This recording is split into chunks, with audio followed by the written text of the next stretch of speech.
महाराजा यशवंतराव होळकर यांच्या राज्याभिषेक दिन सोहळ्यासाठी आज धनगर ओबीसी बहुजन समाजाचे नेते, महाराष्ट्राचे नेते, देशातील तमाम ओबीसी समाजाला मार्गदर्शन करणारे मार्गदर्शक सन्माननीय प्राध्यापक राजाराम पाटील साहेब आज या ठिकाणी उपस्थित राहिलेले आहेत।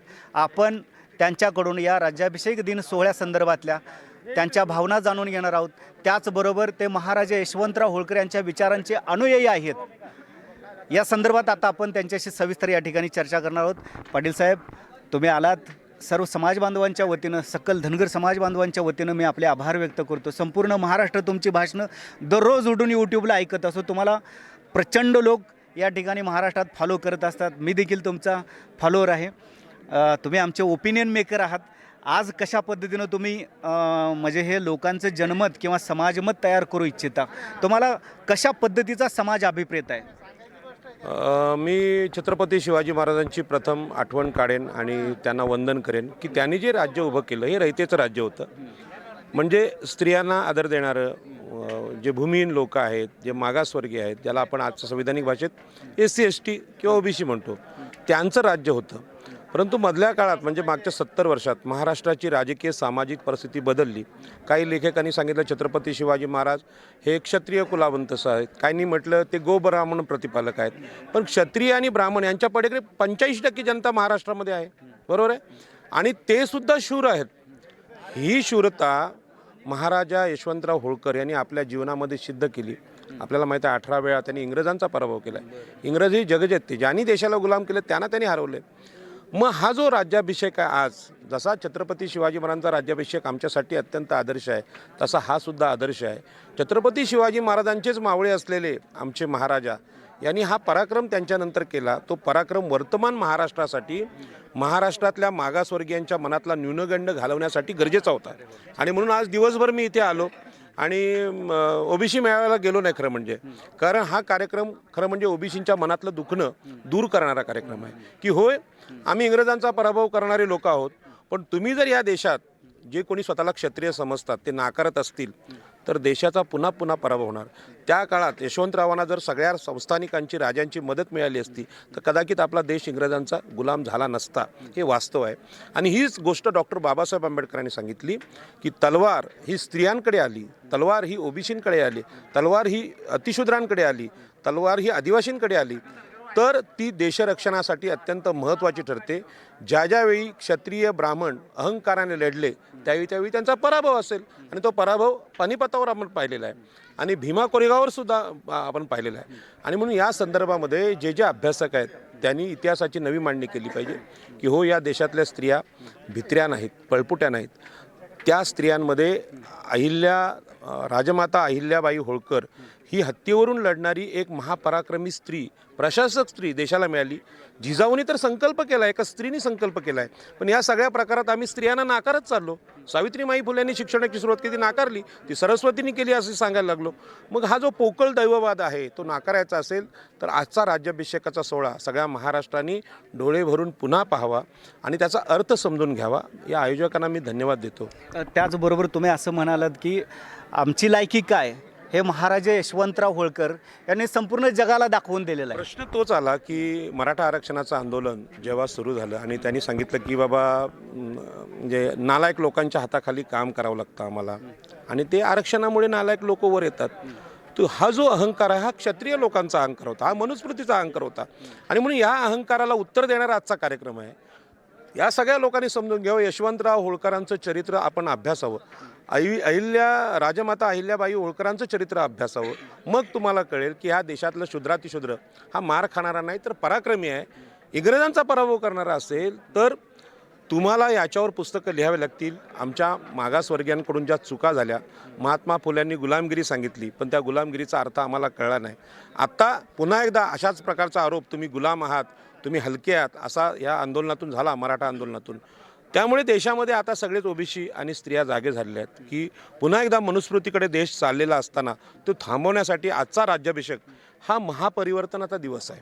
आणि म्हणून मी आपलं यांचं नाव भूषण राजे होळकर म्हणजे त्यांचा परिचय माझा अलीकडचा असल्यामुळे आणि त्यांचं नाव अजूनही महाराष्ट्राला तसं पोचलं नाही. आजच्या या कार्यक्रमामुळे राज्यमोर्चामुळे ते पोचणार आहे.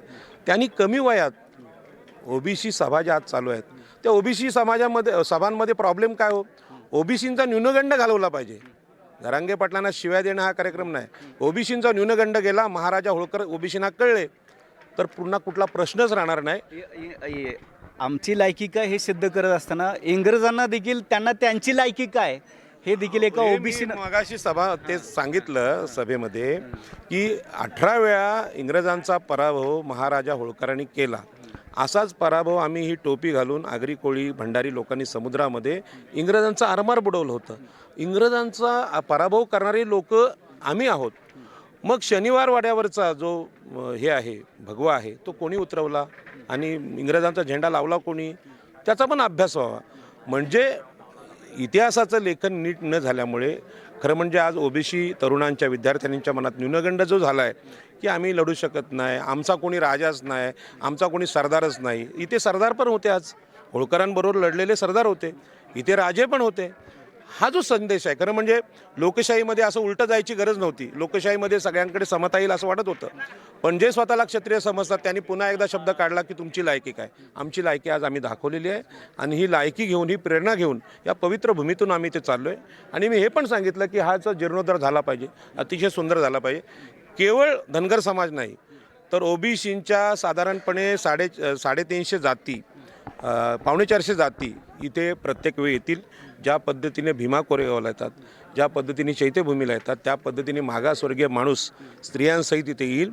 याच्या पुढच्या कार्यक्रमाला आमचा समाज, आगरी कोळी समाज मोठ्या संख्येने इथे उपस्थित असेल. उच्चवर्णीय लोक महाराजा यशवंतराव होळकर यांच्या सोनेरी इतिहासाकडे जातीच्या चष्म्यातून बघतात. त्यांनी जातीचा चष्मा काढला पाहिजे. शूद्र, अतिशूद्र आणि स्त्रिया हे पराक्रमी होऊ शकत नाही अशा प्रकारचं सततचं साहित्य महाराष्ट्रात निर्माण केलं जाते आणि तशा प्रकारच्या पेरण्या केल्या जातात. या आंदोलनामध्ये आता मागासवर्गीयांची लायकी काढायची गरज नव्हती. तुम्ही पण शूद्र व्हायला चाललेत, कुणबी व्हायला चाललेत. मग त्यांना शिव्या देऊन तुम्ही पुन्हा तिथे जाणार, म्हणजे तुमचा तुम्ही अहंकार सोडायला तयार नाही. आणि म्हणून मगाशी एका तरुणाच्या चर्चेत सांगितलं की जपानमध्ये सामुराई योद्ध्यांनी आपली तलवार ठेवली खाली लोकशाहीसाठी. पण तुम्ही तुमचा क्षत्रिय अहंकार सोडत नसेल तर मग महाराजा होळकर आम्हाला सांगावे लागतील. यामध्ये हिंसा पेरत नाही, आम्ही समता पेरतोय. आणि समतेसाठी एक राजा दुसऱ्याचं तेव्हाच ऐकतो की दोन्ही राजे तलवारी घेऊन बसतात. एकाने मार खायचा आणि एकाने राज्य करायचं, हे लोकशाहीमध्ये चालणार नाही. आम्ही सुद्धा इतिहासामध्ये राजे आहोत, इंग्रजांचा पराभव करणारे राजे आहोत, हे मला सांगायचं. चातुर्वर्णीय व्यवस्थेमध्ये धनगर असेल, ओबीसी असेल किंवा कुणबी असेल, कोणत्या प्रवर्गात येतो? चातुर्वर्णीय व्यवस्थेमध्ये आपण सगळे शूद्र आहोत, शूद्रामध्ये येतो. आणि आमचे जे आदिवासी, एका शूद्रानं दुसऱ्या शूद्राला नावं ठेवणं योग्य आहे? नाही ठेवायचे नावं. कशाला नावं ठेवायची? खरं म्हणजे हे जाती संपवण्यासाठीच आपला हा उद्देश आहे. म्हणून मी तुम्हाला सांगतो की मध्ये एक ते जरांगे पाटलांच्या चर्चेत आलं की मागासवर्गीय जर पत्नी असेल, म्हणजे अप्पर कास्ट उच्चवर्णीय पती असेल आणि मागासवर्गीय स्त्री असेल, तिच्या पोटी जन्मलेल्या मुलाला त्याचा दाखला मिळालाच पाहिजे. कारण ती मातृसत्ताक पद्धत आहे आणि मातृसत्ताक परंपरेचा राजमाता अहिल्याबाई ह्या आदर्श आहेत. स्त्रीसुद्धा राज्य करू शकते. मग तिच्या मुलाला कुठलाही जातीचा दाखला असेल किंवा राज्य असेल का मिळू नये? व तुमच्या मनामध्ये मनुस्मृती बसले, ती सांगते की पुरुषसत्ताक संस्कृती, पुरुषच प्रमुख. पुरुष कशाला प्रमुख पाहिजे? भारताची ही परंपरा आहे आणि ती परंपरा आमची आई एकवीरा सांगते, महामाया सांगते, प्रजापिता सांगते, राजमाता जिजाऊ सांगते, राजमाता अहिल्याबाई सांगते. आणि त्याची आज गरज देशाला आहे. कारण या देशामध्ये आजही स्त्रियांना अधिकार नाकारणारी यंत्रणा कार्यरत आहे. ते सगळ्यांना देतील राज्य आलटून पालटून, ब्राह्मण क्षत्रिय वैश्यांना, पण स्त्रीला देणार नाही. आणि म्हणून या मोठं हे कॅनव्हास खूप मोठं बरोबर आहे सर. 54 लाख कुटुंबियांना कुणबी प्रमाणपत्र वाटप करण्यात आलेलं आहे आणि 54 लाख कुटुंबियांना लाभ झालेला आहे, सरकारमधले मंत्री सांगतात. मग तुम्ही या 54 लाख प्रमाणपत्रांच्याकडे कसं बघता? बघा, राज्य हे लोकशाही पद्धतीने निवडणुकीतून तुमच्याकडे आले. मग ती EVMमधून येऊ दे की क्षत्रिय अहंकारातून येतं, राज्य हे न्यायासाठी असतं. आणि म्हणून होळकर जे मल्हारराव होळकर आहेत किंवा राजमाता अहिल्याबाई होळकर आहेत, हे न्यायासाठी प्रसिद्ध आहेत. सगळ्या छोट्या छोट्या जातींना त्यांनी न्याय दिला. छत्रपती शिवाजी महाराजांनी न्याय दिला. देशाची न्यायाची परंपरा, समतेची परंपरा तुम्ही बदललीत. तुमच्या हातात राज्य आहे म्हणून कोणालाही दाखले द्यायचे. आमच्या एका माणसाला जात पडताळणी करायची 6-6 महिने जातात. म्हणजे तो ज्या धनगर जातीत किंवा आगरी जातीत जन्माला असला तरी पण त्याला जात पडताळणी करावी, पुरावे द्यावे लागतात. आणि तुमच्याकडे सत्ता आहे म्हणून तुम्ही बटर बिस्किट आणि दुकान टाकून ते दाखले देताय, हे चुकीचं आहे. आणि हे समाजामध्ये असंतोष पेरणार आहे. आणि हा असंतोष आज आपण पाहिला. आज असंतोष पाहिला आणि असंतोषातून जो पॉझिटिव्ह विचार आहे तो पुढे आला. आम्ही सुद्धा लढणारे आहोत, हा पॉझिटिव्ह विचार आहे. आणि म्हणून पुन्हा एकदा माझी मुख्यमंत्र्यांना विनंती आहे, अशा प्रकारच्या चुकीच्या गोष्टी करू नका. तुम्ही एका जातीचे नाहीत. आम्ही संविधानाची शपथ घेतली, या सगळ्या महाराष्ट्राचे आम्ही आहोत, सगळ्या जातींचे आम्ही नेते आहोत. तुम्ही जातीसाठी जर असं करत असाल तर पुन्हा एकदा तुम्ही या देशात विषमता निर्माण करताय, जी विषमता देशाला अत्यंत धोकादायक आहे. आज तुम्ही कोळी समाजाचे नेते आहात, आगरी समाजाचे नेते आहात. कोळी समाज बांधवांचा एक महत्त्वाचा प्रश्न आहे, तो म्हणजे आरक्षणाचा. त्यांना देखील काही कोळी बांधवांना एस टी प्रमाणपत्र देण्यात येत आहेत. काही जणांना सांगितलं जातं तुम्ही महादेव कोळी नाही, त्यामुळे तुम्हाला दिली जाणार नाहीत. महाराष्ट्रातल्या कोळी समाज बांधवांच्यामध्ये फार मोठ्या प्रमाणावरती संभ्रम अवस्था आहे. त्यांच्या मनामध्ये देखील असंतोष उफाळून आलेला आहे. काय सांगाल समाज बांधव? साहेब, मी आता तो खरं म्हणजे मुद्दा काढणार नव्हतो, पण ठाण्याचं गॅजेट सांगते 1872 असंख्य कोळी बांधव मित्र आहेत. भास्कर कोळी हा माझा खास मित्र आहे. 1872चा सेन्सस आहे, तो असं सांगतोय की त्या ठाणे परिसरात त्यावेळी 1872ला साधारणपणे 1,20,000 आगरी लोक आहेत. त्यानंतर कोळी जे आहेत म्हणजे डोंगर कोळी आणि मच्छीमार कोळी हे साधारणपणे 80,000 आहेत. आणि हे सगळे आदिवासी आहेत. परंतु आज तुम्ही पाहिलं असेल की आगऱ्यांना ऑलरेडी ओबीसी दाखले भेटलेत. आम्ही ओबीसी आरक्षणात आहोत. आम्ही अशी मागणी करत नाही दाखले आम्हाला भेटले म्हणून आम्हाला आदिवासी म्हणा. का? आदिवासींची अवस्था फार बिकट आहे. म्हणजे पालघर जिल्ह्यातल्या आदिवासींची जी अवस्था आहे त्याच्यापेक्षा कोळी आगरी निश्चित पुढारलेली आहेत. पण ओबीसीचं जे आरक्षण आहे ते राहिलं पाहिजे. आणि दाखल्यांचं म्हणाल तर मुंबईच्या ज्या जमिनी आहेत ते आमच्याकडे लोढा बिल्डर खातोय. आज एकनाथ शिंदे तिथे मुख्यमंत्री आहेत. 1 रुपया न घेता 2-2 हजार कोटींच्या जमिनी आगऱ्यांच्या लोढाच्या नावावर होत आहेत. प्रशासनामध्ये हे जे लोक बसलेले आहेत क्षत्रिय वृत्तीचे ते तिथल्या आगऱ्यांना लुटतात. पण आदिवासींच्या जमिनीला ST दाखल्यामुळे एक सुरक्षा होती जी आहे. रायगड जिल्ह्यात कोकणात मोठ्या प्रमाणात आदिवासी जमिनी अनेक लोकांनी खरेदी केल्यात.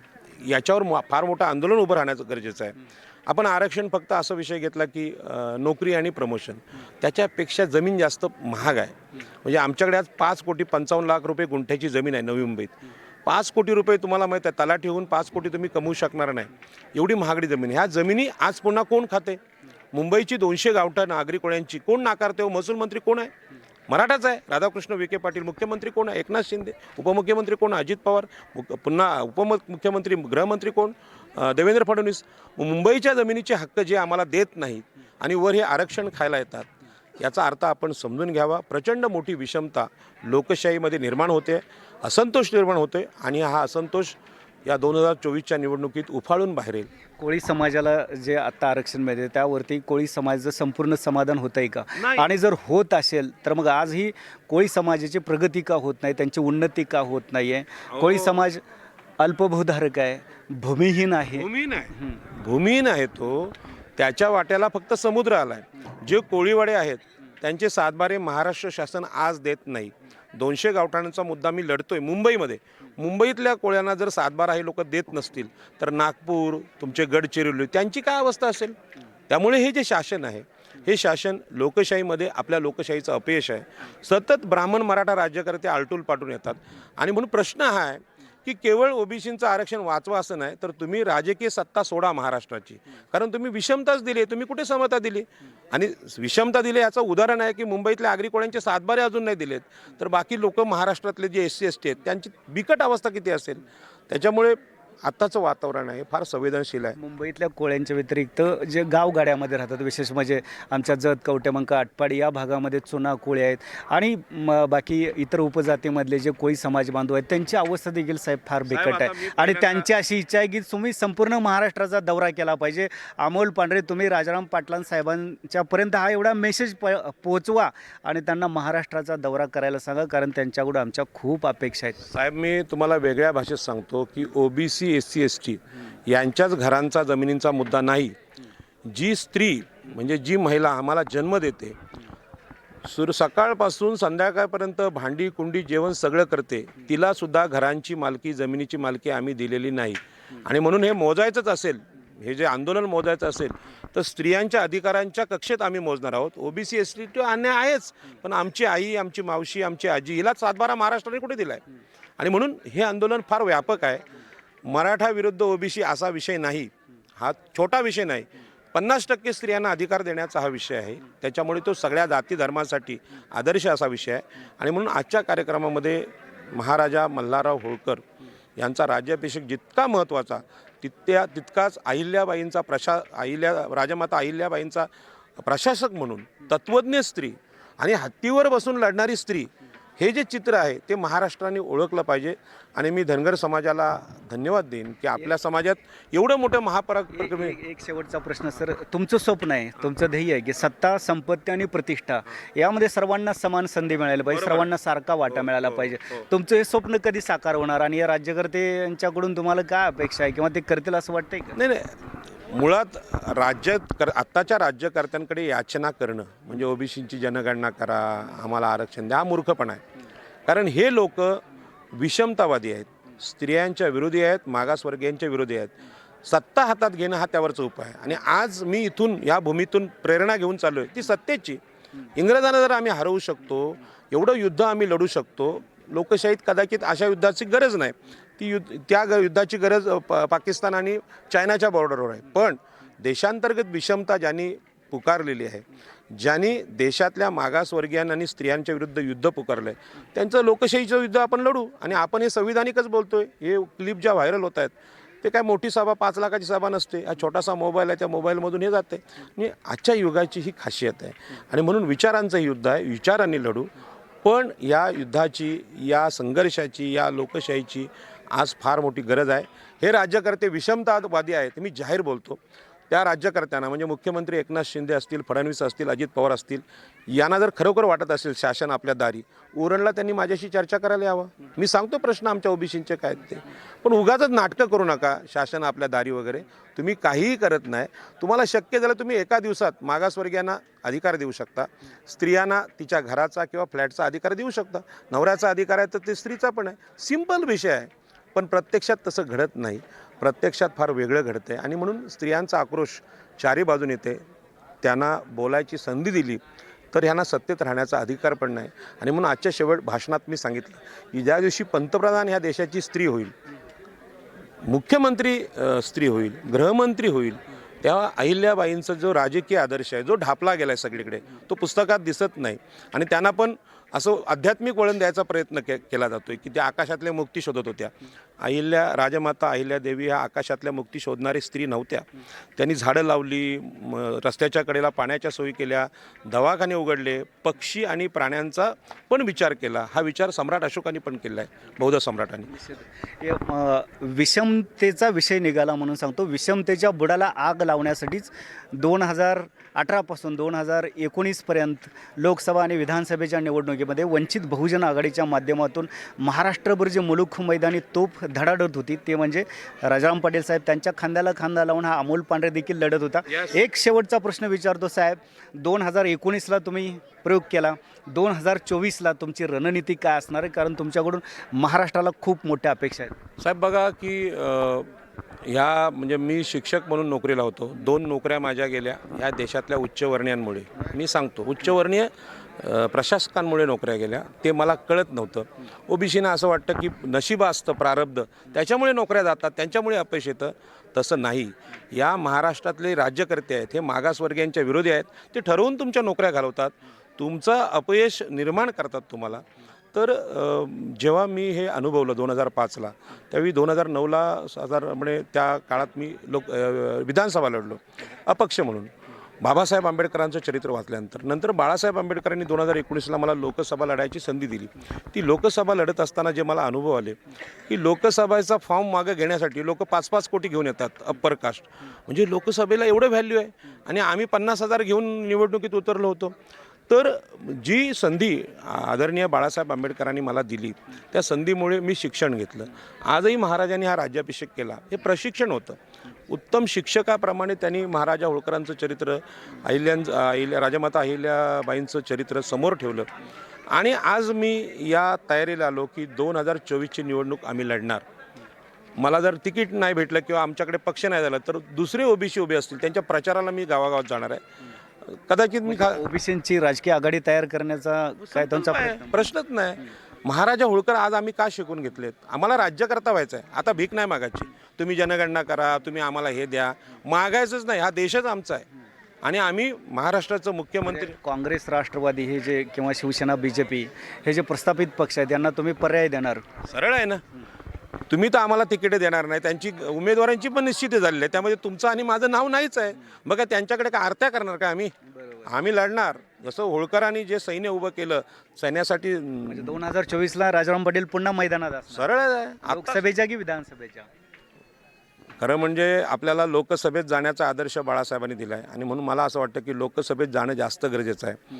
कारण लोकसभेत जे निवडून आलेत त्यांनी EVM आणून इथल्या सार्वजनिक प्रॉपर्टीज म्हणजे कंपन्या, विमानतळं, बंदरं विकून देशावर एक मोठी गुलामगिरी लादलेली आहे. त्यामुळे लोकसभेत जाणं हे माझ्यासाठी जास्त गरजेचं आहे असं मला वाटतं. आता बघू, तिकीट मागण्याची प्रत्येकाला, छोट्या माणसाला वाटतं की माझा मोठा भाऊ आहे तो मला तिकीट देईल, ही प्रत्येकाला अपेक्षा वाटते. पण आता आपण 50शीत आलो. आता आपण कोणाकडे भीक मागायची गरज नाही.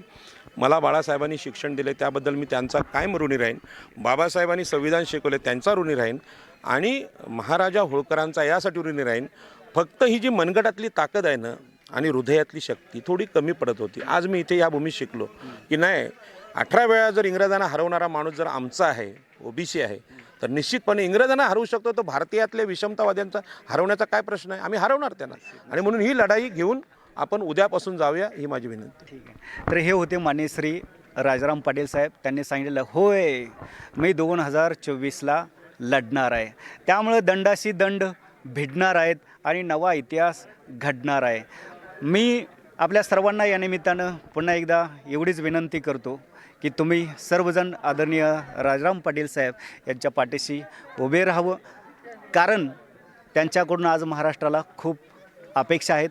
विशेष करून कोळी समाजाला त्यांच्याकडून फार मोठ्या अपेक्षा आहेत. ओबीसी समाजाला अपेक्षा आहेत आणि संपूर्ण महाराष्ट्राला देखील त्यांच्याकडून खूप अपेक्षा आहेत. त्यांच्या नेतृत्वाला मी आपल्या सर्वांच्या वतीनं या ठिकाणी खूप साऱ्या शुभेच्छा देतो आणि इथेच थांबतो. धन्यवाद पाटील साहेब आमच्याशी बोलल्याबद्दल. किल्ले वापगावहून कॅमेरामन डॉक्टर संदीप हजारे यांच्या सामोल पांढरे. जय मल्हार, जय भारत.